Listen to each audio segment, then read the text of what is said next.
নমস্কার বন্ধুরা, কেমন আছো সবাই? আমি জয়ন্তী। আজ আমি তোমাদের সাথে শেয়ার করছি পনির ভর্তা রেসিপি, যেটা অত্যন্ত সুস্বাদু।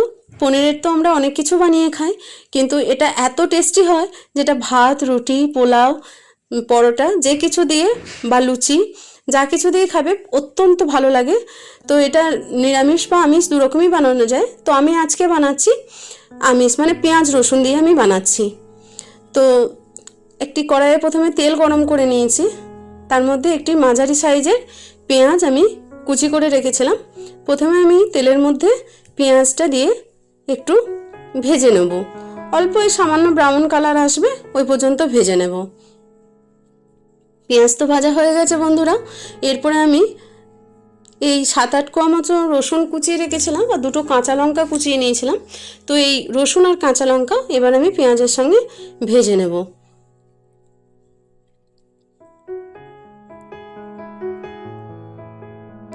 আর এটা একটু ভাজা হয়ে গেলে টমেটো কুচিয়ে রেখেছি, এটা দিয়ে দেবো।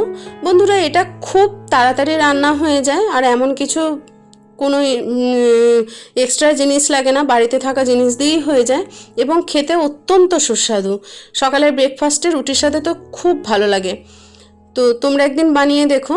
আর এখানে আমি দেবো ক্যাপসিকামটা শেষের দিকে দেবো, সব কিছু ভাজা হয়ে গেলে, কারণ ক্যাপসিকাম বেশিক্ষণ ভাজতে লাগে না আর ভাজলে টেস্ট খারাপ হয়ে যায়।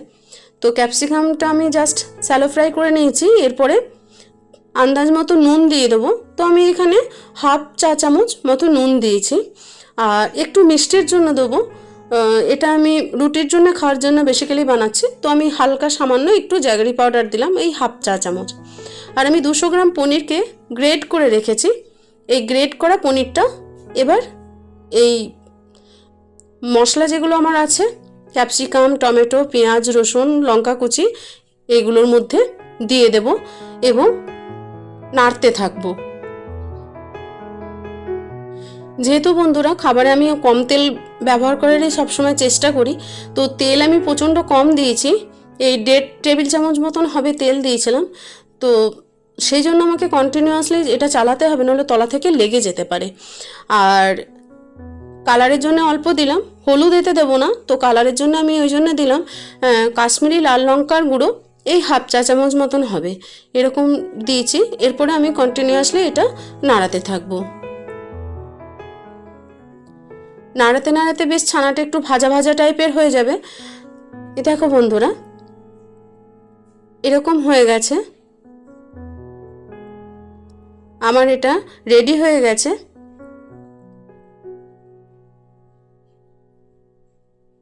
হ্যাঁ, এর সঙ্গে একটু কসুরি মেথি অ্যাড করে দেব, যেটা আমার ক্যামেরা করা হয়নি, একটু কসুরি মেথি দিয়েছিলাম।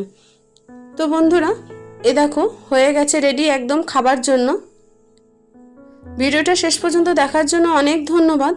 তোমরা অবশ্যই বাড়িতে একদিন বানিয়ে দেখো, খুব ভালো হয়, খুব ঝটপট তৈরি হয়ে যায় এবং খুব সুস্বাদু। সবাই খুব ভালো থেকো, সুস্থ থেকো, আনন্দে থেকো। দেখা হবে একটি পরের ভিডিওতে। Thank you.